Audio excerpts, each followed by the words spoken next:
Pedro Duran, daqui a pouquinho a gente conversa mais. Pedro, inclusive, vai participar conosco de uma entrevista agora, na qual vamos falar mais sobre o embate entre o ministro Alexandre de Moraes e o bilionário Elon Musk, dono do X.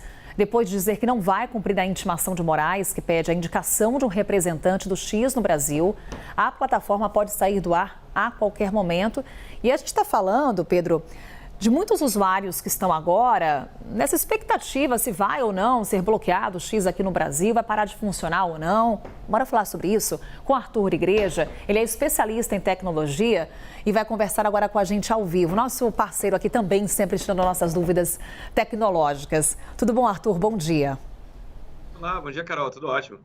Vamos lá, Arthur, para começar aqui a nossa conversa e entender o que acontece a partir de agora para essa suspensão. O que deve ser feito para que o Twitter saia do ar?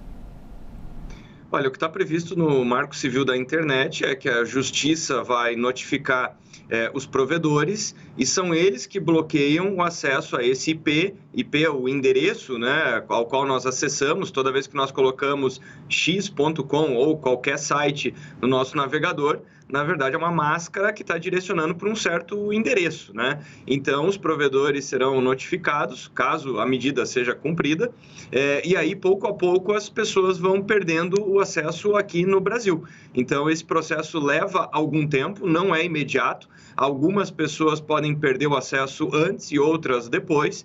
Então, do ponto de vista prático, é isso que acontece. Theo Cury também chega para essa entrevista com Arthur Igreja e já trazendo uma pergunta, né, Theo? É isso, Carol. Igreja, bom dia para você, valeu pela participação aqui. Eu queria entender a partir de que momento as pessoas deixam de ter acesso, né? Isso vai a partir das grandes operadoras, eu imagino, né? Que tem uma maior parcela do mercado aqui no Brasil, das maiores operadoras de telecomunicação. De que maneira isso acontece e quanto tempo isso pode levar, dependendo da decisão do ministro, obviamente? Bom dia. A pergunta é excelente pelo seguinte, o mercado ele é distribuído, então sim, tem grandes provedores, grandes operadoras, mas no Brasil também nós temos uma força de provedores regionais, então as velocidades serão diferentes. É por isso que isso pode levar algumas horas, pode levar mais de um dia. Então, não é tão simples quanto parece, porque essas empresas vão receber essa notificação e elas também um prazo para fazer o cumprimento. Então, quer dizer, tudo depende desse despacho, tudo depende dessa ordem, porque eles terão um prazo a cumprir para executar isso. Então, o que pode acontecer é aquilo que acontece quando nós temos quedas de alguns aplicativos em algumas cidades, em algumas regiões, pode continuar funcionando por algum tempo. Lembrando também que tem um aspecto super importante, que tem um ingrediente novo aí, que é a Starlink, né? Um dos grandes provedores no Brasil é via satélite, e a Starlink, para quem não está conectando os pontos, é do Elon Musk. Então, a pergunta que fica é se a Starlink também vai cumprir isso. A tendência é que não cumpra. Antes de passar a palavra para o Pedro, trazer esse ponto da Starlink, Arthur, qual que é o tamanho da empresa, principalmente quando a gente olha aqui para as dimensões do Brasil? Ela é uma empresa fundamental, especialmente em regiões afastadas. Ela basicamente abastece o agronegócio brasileiro, porque são regiões em que as pessoas, até a chegada da Starlink, elas basicamente não tinham opção, porque para as operadoras, você passar todo o cabeamento, você levar sinal. Nós temos que lembrar que as antenas de 4G, elas têm uma cobertura de poucos quilômetros, as antenas de 5G ainda menos. Então, a Starlink, ela consegue levar sinal virtualmente para qualquer ponto da Terra, e o preço caiu muito nos últimos anos. Então, não só o agronegócio, inúmeras empresas, inúmeras pessoas, mas algumas aldeias também usam aqui no Brasil, e existem contratos públicos. Citando um dos maiores exemplos, a Marinha do Brasil usa Starlink. Pedro. Oi, Arthur. Bom dia. Obrigado pela conversa. Queria abordar contigo dois aspectos que acho que são importantes nessa discussão, que é o futuro depois que o Twitter ou o X for derrubado de fato. Primeiro, há pessoas falando da possibilidade do uso de VPNs para poder conectar usando sinais ou usando IPs de outros países para conseguir burlar essa decisão do STF.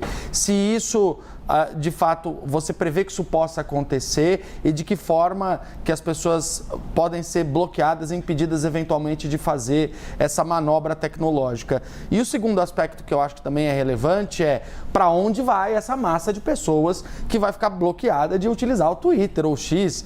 Eles vão migrar para uma outra rede social. Você imagina que pode ter, por exemplo, um crescimento daquela rede nova, o Threads do Instagram ou algum outro canal? Porque eu tenho certeza que o Twitter morrendo vai deixar muitos órfãos aqui no Brasil.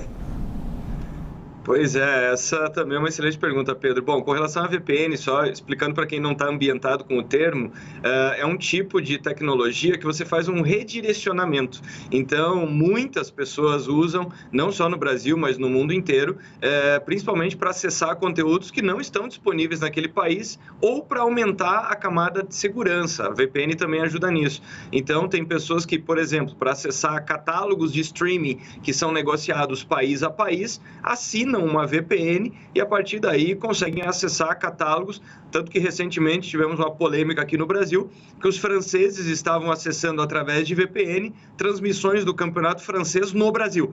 Então, só para mostrar que isso é bastante comum, então não tem só a ver com o X e com o Twitter. Eu acredito que quem já usa VPN e é muito fã do Twitter, obviamente vai conectar na sua VPN e vai fazer esse acesso em servidores que estão em outros países. Você não consegue bloquear isso, ou você não vai conseguir impedir os usuários individuais de fazer isso. Agora, tem um ponto que é importante, que é o seguinte, eu me solidarizo com as empresas, com as pessoas que usam o X para fazer negócios, porque de pouco adianta ter algumas poucas pessoas conectadas via VPN se o alcance vai cair drasticamente. Então, a pergunta que fica não só para quem acessa, mas quem produz conteúdo. E com relação ao Threads, bom, talvez o Brasil vai ser o primeiro grande estudo de caso para ver se a plataforma decola e substitui o X ou não. Qual que é o tamanho desse impacto quando a gente observa esses usuários focados em negócios na plataforma Twitter, no X, nesse momento, no Brasil? E até no comparativo com outros países, Arthur, qual que é o nosso grau de dependência do X? Eu não diria que é uma dependência, mas para muitas pessoas é o seu principal negócio. Então, para muitos daqueles chamados produtores de conteúdos, influenciadores, claro que o usual hoje é usar vários canais, multicanais, várias plataformas, porque o público também tem um comportamento muito segmentado. Tem pessoas que são fãs do X, do Twitter, outras pessoas simplesmente nunca usaram.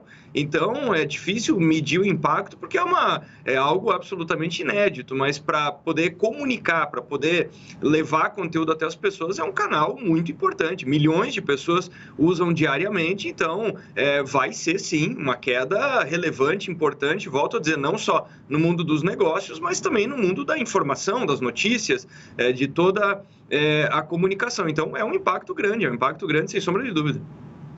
Igreja, eu vou fazer mais uma pergunta, duas em um, bem rapidinho. Eu queria saber o impacto do negócio empresarial para o próprio Elon Musk. Como que ele pode ser visto internacionalmente com uma eventual suspensão do X aqui no Brasil, que é um palco muito grande para essa rede social. Desde o começo, ainda no Twitter, o Brasil sempre foi um dos principais hubs e um dos principais mercados para o Twitter em todo o mundo, com uma participação muito grande de brasileiros. Eu queria entender também o descumprimento de decisões judiciais. Em outros países, o X cumpriu determinações da justiça, inclusive em países autoritários. Eu queria entender de que maneira ele se coloca no Brasil com relação aos outros países, tanto com relação às decisões judiciais quanto no mundo dos negócios. Qual pode ser o impacto? Bom, vamos lá, o impacto nas receitas não é um impacto tão importante. Então, o Elon Musk não comprou o X, o Twitter, à época, com alguma expectativa ou preocupação do retorno sobre esse negócio. Ele tem inúmeras outras empresas, o X é algo menor dentro do conglomerado de empresas que ele tem. A Tesla é imensamente mais relevante, só para citar um dos exemplos. Então, do ponto de vista de dinheiro, a questão não é essa. Eu vou falar algo que pode soar muito estranho, mas me parece que ambos conseguiram o que queriam. Então, o Alexandre de Moraes, em alguma medida, estabeleceu essa cruzada, existia esse objetivo de estabelecer limites, de estabelecer que quem estava no comando era a justiça brasileira.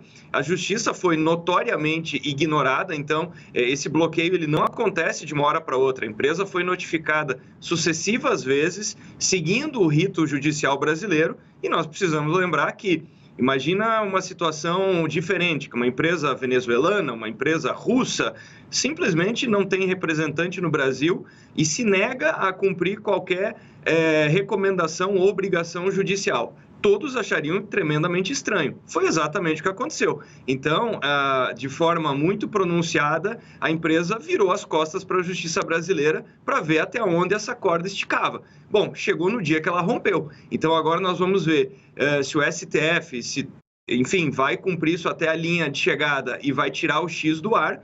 E do outro lado, por isso que eu falei que é estranho pensar dessa forma, mas me parece que o Elon Musk também conseguiu o que queria, que era provar o seu ponto.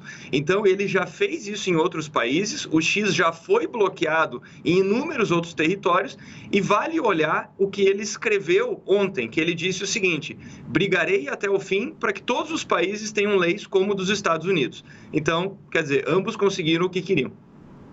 Arthur Igreja, especialista em tecnologia, nessa conversa conosco aqui no Novo Dia. Mais uma vez, Arthur, muito obrigada e até uma próxima.